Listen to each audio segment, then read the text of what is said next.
안녕하세요. 자녀와의 소통 이대로 괜찮은가의 4강, 관계를 지키는 소통의 방법에 대해서 알아보도록 하겠습니다. 부모와 자녀 간의 관계가 잘 형성되었는지 우리가 어떻게 알아볼 수 있을까요? 보통 아이들이 어릴 때 스킨십을 좀 많이 해주길 바랍니다. 그래서 우리가 왜 핸드폰도 충전을 해야 쓸 수 있죠. 그것처럼 아이들을 아침마다 아이들이 일어나면 배터리 충전하면서 이렇게 안아주세요. 그러면 아이가 힘들 때, 학교에서 뭐 좀 지친 일이 있을 때 이렇게 슬그머니 옵니다. 그리고 이렇게 안아요. 배터리 충전해 달라고.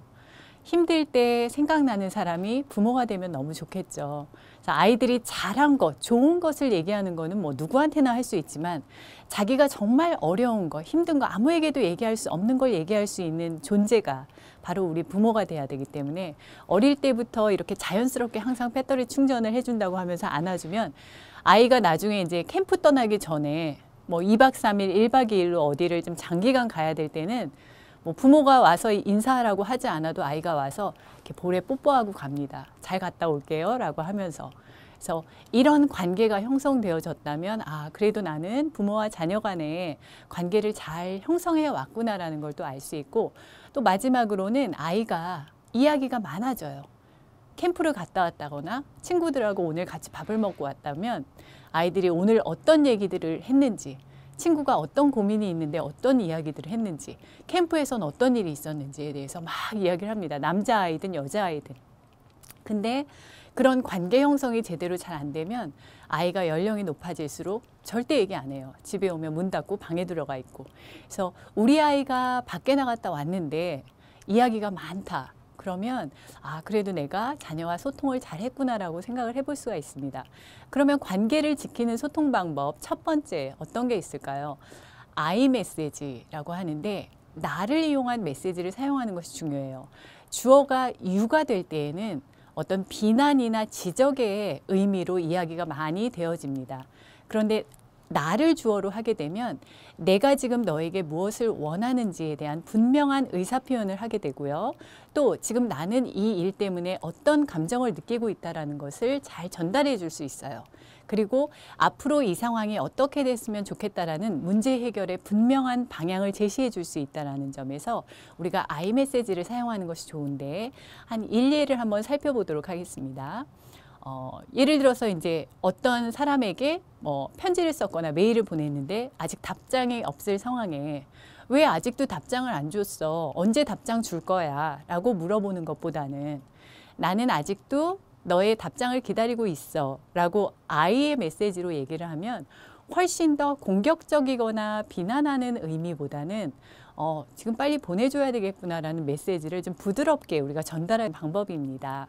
그 다음에 이제 두 번째로 우리가 다른 사람에게 어떤 이야기, 특히 뭔가를 중요한 어떤 지적이나 잘못에 대한 이야기를 할 때 첫 말이 중요하다라는 얘기를 많이 해요. 그런데 저는 이 마지막 말의 위력에 대해서 얘기를 하고 싶습니다. 앞에서는 네가 이런 부분을 이렇게 고쳐줬으면 좋겠다라는 얘기들을 충분히 하고 나서 마지막으로 그래도 가는 아이의 뒤통수에 그래도 엄마는 너를 사랑해 라든지, 그렇지만 너는 뭐든 마음 먹으면 잘할 수 있는 아이야 라든지, 오늘 나와 같이 한 약속은 잘 지킬 거라고 나는 믿어 라든지, 이런 마지막 말을 해주면 이 마지막 말은요 아이의 그 허공을 따라갑니다. 그래서 아이가 최소한 30초에서 만약에 그 아이가 어떤 행동을 하는데 다른 사람이 방해만 하지 않으면, 다른 어떤 상황이 와서 분위기가 깨지지만 않으면 혼자 놀이를 한다거나 혼자 생각을 하고 있을 때에는 최대 5분까지도 그 마지막 말은 이 아이를 따라갑니다.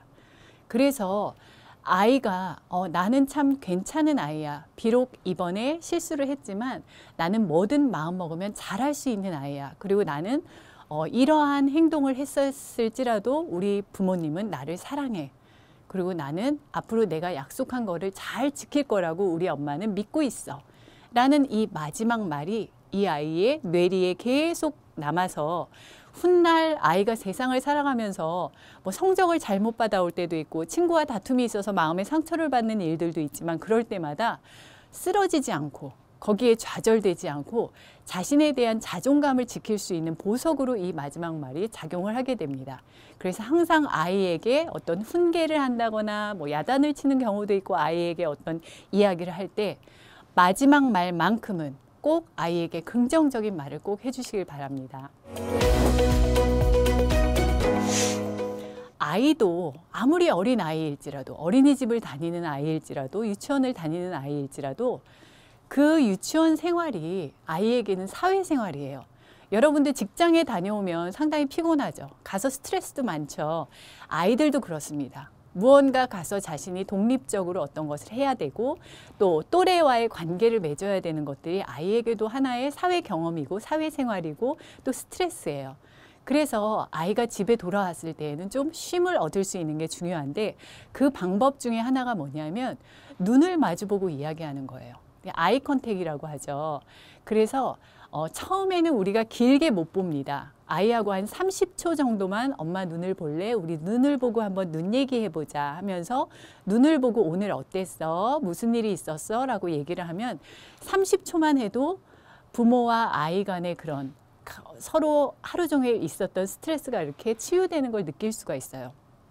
최대 한 3분 정도 이제 연령이 높아질수록 한 3분가량은 매일 아이하고 눈을 마주 보면서 이야기하면 좋은데 이것이 왜 중요하냐면 엄마가 막 너무 바빠서 아빠가 너무 바빠서 막 어떤 일에 몰두하다 보면 아이는 옆에 와서 막 얘기를 하고 싶어 합니다. 엄마 오늘 이런 일이 있었어요 라고 얘기를 하는데도 바쁘니까 아이에게 눈길조차 주지 않고 그랬니? 그랬어? 응 하고 건성으로 대답하는 경우가 있는데 그런 일들이 계속 반복되면 아이가 나중에 여러분들은 발표 잘하고 말 잘하는 아이가 됐으면 좋겠죠. 어디 다른 사람들 앞에 나가서 프레젠테이션 잘하는 사람이 됐으면 좋겠죠. 근데 그렇게 되기 위해서는 아이가 차분하게 자기가 하고자 하는 말을 논리정연하게 시간에 맞춰서 이야기를 잘 해나가야 되는데 누군가가 급하게 막 급한 일을 하면서 대충 듣는데 자기의 이야기를 하다 보면 말이 버벅거려지고 빠른 시간 안에 자기의 얘기를 다 하고 싶어 하니까 조금 좀 급해지고 이런 성격이 될 수가 있어요. 그래서 여러분들이 아무리 바쁘셔도 아이가 무언가 얘기하려고 할 때는 꼭 눈을 보고 이야기를 들어주는 것이 필요한데 이 아이 컨택을 통한 이야기를 할 때 중요한 것은 반영적 대화를 우리가 해주면 좋습니다. 그래서 눈을 보면서 이야기를 하는데 리플렉티브 다이얼로그라고 하는데 이 반영적 대화는 무엇이냐면 아이의 말을 그대로 받아서 해주는 거예요. 그래서 먼저 경청하고 아이의 말을 먼저 경청한 후에 공감하는 얘기를 반영적으로 해주면 됩니다. 예를 들어서 아이와 눈을 보고 이제 이야기를 하는 거죠. 오늘 유치원에서 재미있었니? 그러면 이제 아이가 오늘 속상한 일이 있었어요 라고 얘기를 한다면 왜 속상했을까? 라고 반영적으로 얘기를 해주는 거예요. 친구가 장난감을 뺏어가서 오늘 울었어요. 저런 친구가 장난감을 갑자기 가져가니까 얼마나 놀라고 속상했을까? 얼마나 속상했으면 네가 울었겠니? 라고 공감을 해주는 거죠. 그러면 아이가 근데 선생님께 말씀드려서 친구가 미안하다고 사과했어요. 속상했지만 친구가 미안하다고 그래도 사과를 했구나. 그래서 같이 놀았어요. 화해하고 나서는 또 친구하고 같이 놀았니? 그래, 그러면 혼자 노는 것보다 친구하고 같이 놀아서 더 재미있었지? 라는 식으로 아이의 눈을 보고 그날 어떤 일이 있었는지를 얘기하면서는 어떤 부모가 그거를 판단하고 어떤 일이 있었는지 뭔가 도움을 주기 위해서 왜 그때 그랬니? 그때는 이렇게 해야 돼? 라는 해결 방안을 주려고 하지 말고 그런 모든 것을 내려놓고 아이가 하는 얘기를 그대로 받아서 반영적으로 얘기를 해주고 공감해주면 아이는 스스로 많은 얘기를 내가 털어놓아도 믿을 만한 분이라는 것을 느끼게 되고 거기에서 그동안 하루 동안 쌓였던 스트레스가 다 치유된다고 합니다. 그 다음에 참 중요한 건데 우리 아이가 정직한 아이로 자랐으면 좋겠죠. 근데 이렇게 정직한 아이가 되기 위해서는 아이가 어릴 때 너무 순수해서 자기가 잘못한 것도 솔직하게 얘기하는 시기가 있거든요. 그 시기에 부모님이 잘못한 것만 보고 야단치지 않고 그래도 네가 이런 것들을 잘못했지만 앞으로는 그걸 안 할 거라고 믿고 그래도 솔직하게 얘기해줘서 너무 고맙다라는 얘기를 칭찬을 해주면 나는 네가 정직해서 참 자랑스럽구나 라고 얘기해주면 아이가 스스로 생각합니다. 아, 내가 잘못된 행동이 있을 때 감추지 않고 그거를 엄마한테 얘기를 했더니 내가 그래도 솔직하고 정직했다는 거에 대해서 칭찬을 받았구나. 그러면 다음에도 혹시 이런 상황이 벌어졌을 때 아이가 혹시나 실수를 하거나 그런 일이 있어도 부모님에게 이야기를 합니다. 우리 아이가 나에게 정직하게 이야기하는 아이라는 거는 상당히 자랑스러운 일이고요. 앞으로 이 아이가 어떤 얘기를 해도 내 아이가 혹시 이거 그냥 거짓말한 거 아니야? 라는 의심을 할 필요가 없기 때문에 상당히 관계 형성에 좋습니다. 그 다음에 이제 아이들이 때로는 이제 실수를 할 때가 있어요. 근데 그런 실수를 할 때 예를 들어서 뭐 우유를 한 만 3세 정도 되면 이제 자기가 무언가를 좀 해보려고 합니다. 그럼 이제 우유도 자기가 따라서 먹겠다고 해요. 대부분의 경우에 그런 기회를 많이 주길 바랍니다. 아이가 실수할 수 있는, 그러나 한번 자신이 무언가 통제하고 해볼 수 있는 기회를 많이 주는 것이 좋아요. 그런데 이제 아이가 하다가 좀 엎지르는 거죠.